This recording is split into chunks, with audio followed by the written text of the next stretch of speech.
Hello guys, welcome to my channel. This is Sundu. செகப்பா இருக்கவன் பொய் சொல்ல மாட்டான்ற மாதிரி இப்போ உங்க ஸ்கின் கலர் ஒயிட்டா இருந்துச்சுன்னா நீங்க நல்லவங்க அழகானவங்க அப்படின்னும், உங்க ஸ்கின் கலர் கருப்பா இருந்துச்சுன்னா நீங்க கெட்டவங்க அழகே இல்ல அப்படின்னு சொன்னா எப்படி இருக்கும்? அப்படிதான் லாஜிக்கே இல்லாத ஒரு பிரச்சனை இன்னும் இந்த சமுதாயத்துல இருந்துகிட்டு இருக்கு. அதுதான் கலரா இருக்கவங்க அழகானவங்க, மாநிறமாவோ அல்லது கருப்பாவோ இருக்கிறவங்க அழகே இல்லாதவங்க அப்படின்றது தான். இது அமெரிக்காலயோ ஆப்பிரிக்காலயோ நடக்கிற பிரச்சனையை பத்தி நான் பேசல. இந்தியால குறிப்பா நம்ம ஊர்லயே இதே மாதிரியான கண்ணோட்டத்துல தான் பாக்குறாங்க, நினைக்கிறாங்க, பேசுறாங்க, ஏன் கமெண்ட் கூட அடிக்கிறாங்க. சோ இத பத்தி தான் இந்த வீடியோல நம்ம டிஸ்கஸ் பண்ண போறோம். என்னோட பேர் சுண்டு. வாங்க வீடியோக்குள்ள போகலாம்.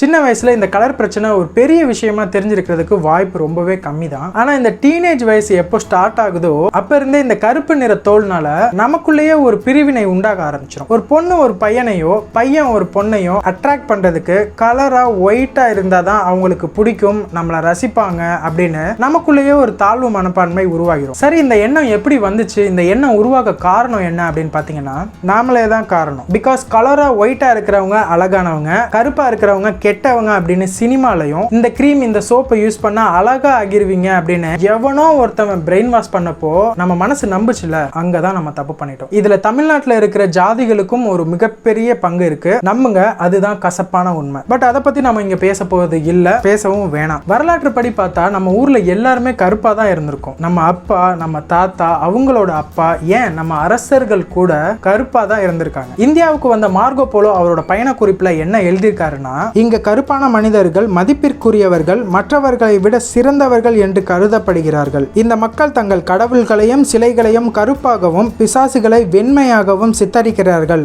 அப்படின்னு மார்கோ போலோ தன்னோட பயண குறிப்புல இந்தியர்களை பத்தி மென்ஷன் பண்ணியிருக்காரு. தமிழ்நாட்டில் இருக்கிறவங்களை மட்டும் இல்ல, இந்தியாவில் இருக்க எல்லாரையும் சேர்த்து தான். ஆனாலும் ஏன் வெள்ளையா ஃபேரா இருக்கிறது தான் அழகா இருக்கிறதுன்னு நாம நினைச்சுக்கிட்டு இருக்கோம். கலரா ஒயிட்டா இருந்தா ஃபேரா இருக்காங்க அப்படின்னு சொல்றோம்ல, அதுக்கான அர்த்தமே, அதாவது மீனிங்கே தப்பு தான். ஃபேரா இருக்கிறதுனா ஜஸ்ட் ஓகே, ரொம்ப மோசமானது இல்ல, நாட் பேட், பரவாயில்ல அப்படின்னு தான் அர்த்தம். பட் இங்க ஃபேரா இருக்கிறது அப்படின்னா வெள்ளையா அழகா இருக்கிறது அப்படின்னு மாத்தி புரிஞ்சுக்கிட்டு இருக்கோம். ஓகே, இந்த விஷயத்தை டெக்னிக்கலாவே அனலைஸ் பண்ணுவோமே. ஒயிட் தான் பெட்டரான கலர்னா நம்ம போற ட்ரெஸ்ல இருக்க கலர்ல கூட ஒயிட் மிக்சட் கலர்ஸை விட red with black, blue with பிளாக்னு பிளாக் கலர் மிக்சட் கலர்ஸ் தான் ரொம்ப அட்ராக்டிவா இருக்கும். பயாலஜிக்கலா பார்த்தா கூட ஒயிட்டா கலரா இருக்கிறதுக்கு உங்களை நீங்களே வண்டியை சர்வீஸ்க்கு விடுற மாதிரி அடிக்கடி மெயின்டைன் பண்ணிட்டே இருக்கணும். ஸோ நேச்சுரலாவே உங்க ஸ்கின் பிளாக் ஆக தான் பாக்குது. பிகாஸ் பிளாக் கலர் ஸ்கின் தான் உங்க உடம்புக்கு எனர்ஜி. எக்ஸாம்பிளுக்கு ஸ்போர்ட்ஸ் பர்சன்ஸ் மேக்ஸிமம் பாத்தீங்கன்னா பிளாக் கலரா தான் இருப்பாங்க. ஒலிம்பிக்ல கூட ரன்னிங், வெயிட் லிஃப்டிங்னு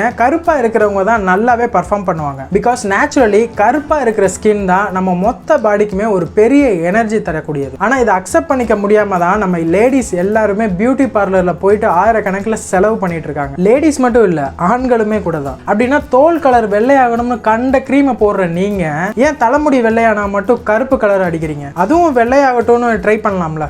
சின்னதா கருப்பா இருந்தா அது மச்சம், அழகு, கியூட். ஆனா மச்சமே கலரா இருந்தா அது அழகு இல்ல. கருமை நிற கண்ணன், கருப்பா இருக்கிற ஈஸ்வரன், கருப்பா இருக்கிற துர்கை அம்மன், காளி, கருப்பசாமி, எல்லா தெய்வமும் உங்களை காப்பாற்றணும். ஆனா நீங்க வெள்ளையா இருக்கிறது தான் அழகுன்னு சொல்லுவீங்க, அப்படிதானே? நீ கேட்ட ஒவ்வொரு கேள்வி என்ன செருப்பால் அடிச்ச மாதிரி இருக்குடா. அட என்ன ப்ரோ, எல்லாம் மாறிட்டு இருக்கு, கருப்பா இருக்கிற பசங்களை தான் பொண்ணுங்களுக்கு பிடிக்குதுன்னு வேற சொல்லிக்கிட்டு இருக்காங்க அப்படின்னு நீங்க கேட்கலாம். ஆனா எத்தனை பேர் அப்படி அக்செப்ட் பண்ணியிருப்பாங்க? அப்படி இருந்தாலுமே அந்த கருப்பா இருக்கிற பர்சனை யாருமே கமெண்ட் பண்ணியிருக்க மாட்டாங்கன்னு உங்களால சொல்ல முடியுமா? ஹே, இவனுக்கெல்லாம் இப்படி ஒரு பொண்ணா, ஹே இவளுக்கெல்லாம் எப்படி இவ்வளோ அழகான பையன் செட் ஆனா, ஏதாவது பண்ணி மயக்கி தான் செட் பண்ணியிருப்பா. இந்த மாதிரி நீங்களே கூட உங்க கூட இருக்கவங்கள கமெண்ட் பண்ணியிருக்கலாம். அட இவ்வளோ ஏங்க, பையன் கருப்பா இருந்தா கல்யாணத்துக்கு ஏதோ ஒரு பொண்ணு செட் ஆனா போதும் அப்படின்னு நினைக்கிறவங்களும், பொண்ணு அழகா இல்லைன்னா, அதாவது கருப்பா இருந்தா வரதட்சணை அதிகமா கொடுக்கணும்னு இன்னும் நம்மளை சுத்தி இருக்கவங்க கிட்ட இந்த மாதிரி எண்ணம் இருந்துகிட்டு தானே இருக்கு. இது எவ்வளவு பெரிய முட்டாள்தனம் இல்ல? என்னதான் கருவாச்சி, கருவாயன், தார் டப்பா, சாக்கடை கலரு, பட்டப்பேர் வச்சு அழகு இல்லைன்னு நீங்க சொல்லிட்டு இருந்தாலும், இப்போ அதையே dusky skin, biscuit colour, chocolate brown இந்த மாதிரி கூப்பிடுறதுக்கு அழகான பெயர்களோட கருப்பு நிறத்தை மாத்தி சொல்லிட்டு இருக்காங்க. பட் சேம் டைம் மைதா மாவு, பழம், சட்னி, சளி டப்பா இந்த மாதிரி ஒயிட் ஸ்கின்னா இருக்கவங்களுக்கும் பட்டப்பயிர்கள் இன்க்ரீஸ் ஆகிட்டே வருது, நோட் பண்ணிக்கோங்க. இதனால வெள்ளையா இருக்கவங்கள நான் அப்போஸ் பண்றேன் இல்ல கருப்பா இருக்கவங்களுக்கு மட்டுமே சப்போர்ட் பண்றேன் அப்படின்னு நினைக்காதீங்க. 1வது 2வது புக்லயே நம்ம படிச்சிருப்போம், தீண்டாமை ஒரு பெருங்குற்றம் அப்படின்னு. நீ கருப்பா இருக்க அதனால நீ அழகாவே இல்ல அப்படின்ற பேர்ல அந்த தீண்டாமையை தான் நீங்க தூக்கி பிடிச்சிக்கிட்டு இருக்கீங்க. கண் பார்வைக்கு மட்டும்தான் உங்க தோல் கலரா இருக்கு, மற்றபடி அதுக்கும் அழகுக்கும் சம்பந்தமே இல்லை. அப்போ எதுதான் அழகு?